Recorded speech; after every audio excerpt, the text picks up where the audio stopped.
लोगोफोर जोंनि दिनैनि बुक सामारिया किं कब्रा।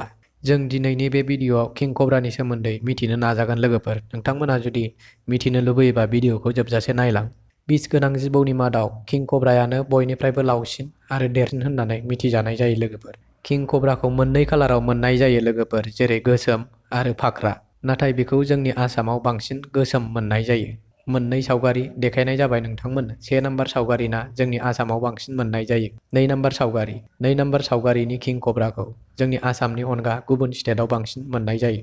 जेरै 1 नम्बर सावगारिनि किं कब्राखौ सिनायनानै लानो थाखाय नोंथांमोनहा बिनि गालफा फुवारनाय, बिनि गसंनाय, बिनि कालाराव नायनानै सिनायनानै लानो हागोन। किं कब्राया नुनायाव गुबुन जिबौ फिथिगमनिफ्राय जौसिन गसंनाय जायो लोगोफोर, आरो बिनि गालफा फुवारनाय साइजआ गुबुन जिबौ कब्रानिफ्राय जेरै स्पेक्टिकल कब्रा, मन'कल कब्रानिफ्राय अरसिन आरो लावसिन जायो। बियो ओरैनो नर्माल गसङोबा 1 निफ्राय 2 फुट गोजौ गसंनो हायो, आरो सिखारि खालामनाय एबा हाग्राफोराव बेरायबायोबा बियो 5 निफ्राय 6 फुट गोजौ गसंनो हायो। लोगोफोर, बिजाबाव लिरनाय बायदिबा किं कब्रानि मेगना जोबोद पावारफुल होननानै मिथिनाय जादों। जेरै बिनि मेगना 95 मिटार गोजाननिफ्रायनो नाहरनो हायो आरो मोजाङै क्लियारै सिनायहरनो हायो। किं कब्राया गाव थांगोन लामाजों फार्स्टआव 5 निफ्राय 6 फुट गोजौ गसंनानै नाहरग्रोयो आरो थाल खालामग्रोयो बेसेबां गोजानाव जुदि मानसि एबा गुबुन जिब जुनार गिदिरफोर दङबा बियो बे लामाजों थांनाय नङा, आरो जुदि मानसि दङब्ला मानसिखौ एरायनानै थानाय हुदा दङ बेनाव। बेनि थाखायनो किं कब्राखौ जोंनि मुलुगनि सियानसिन आरो मेलेमजिबिसिन होननानैबो बिजाबाव लिरनाय जादों। किं कब्राया कब्रा फेमिलियाव गोलैया लोगोफोर, नाथाय बिनि देहायाव निउर'टक्सिन बिस मोननाय हिसाबै बेखौबो कब्रा होननानै बुंनाय जायो। सैथोयै बुङोब्ला बियो अफियाफागस हान्ना फेमिलियाव गोलैयो लोगोफोर। बिनि जाग्रा आदार जेरै एन्जर, एम्बु, सेसा, बेनि अनगा न'फोराव फिसिनाय जेरै दाउ, दाउदै, दाउसा फिसा बेफोरखौबो खावनानै जायो।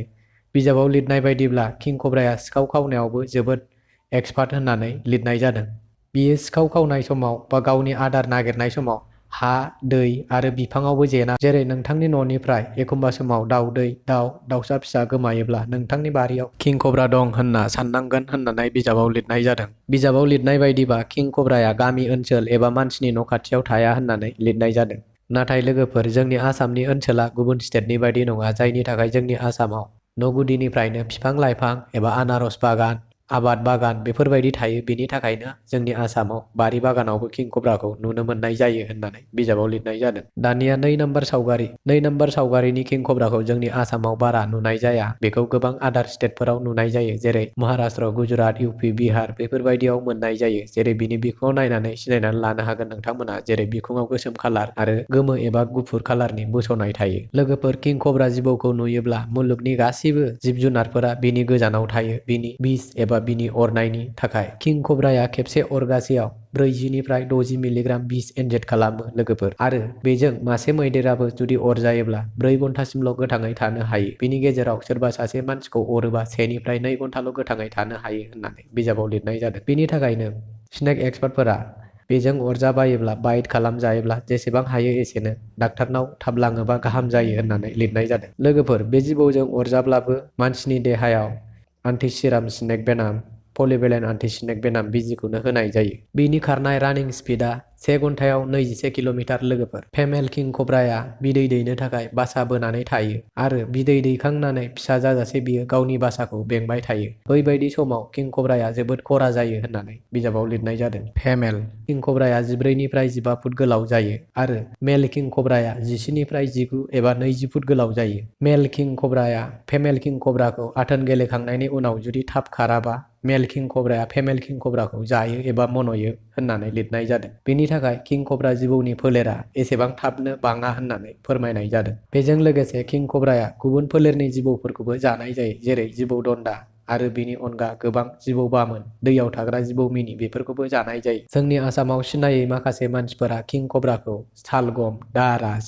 रायेल होननानै बुंनाय जायो। नाथाय नोंथांमोना सावगारियाव नायनानै सिनायनानै लायोबा जोबोद गाहाम जागोन। बियो मानसिखौ नुयोब्ला सिगिग्रोनो नाजायो, आरो सिगिसेयावबो मानसिया बिनि खाथियाव थाङोब्लासो बियो अरनाय जायो। एखमबा समाव बियो मानसिखौ सिगिनो थाखाय ससे होसोयोबो, नाथाय गावनो गिदिंफिननानै थायो। लोगोफोर, जोंनि भारत हादराव हिन्दु धोरोमनि मानसिफोरा जिबौ फिथिगम एबा कब्रा फोलेरनि जिबौखौ भगबान होननानै मानियो।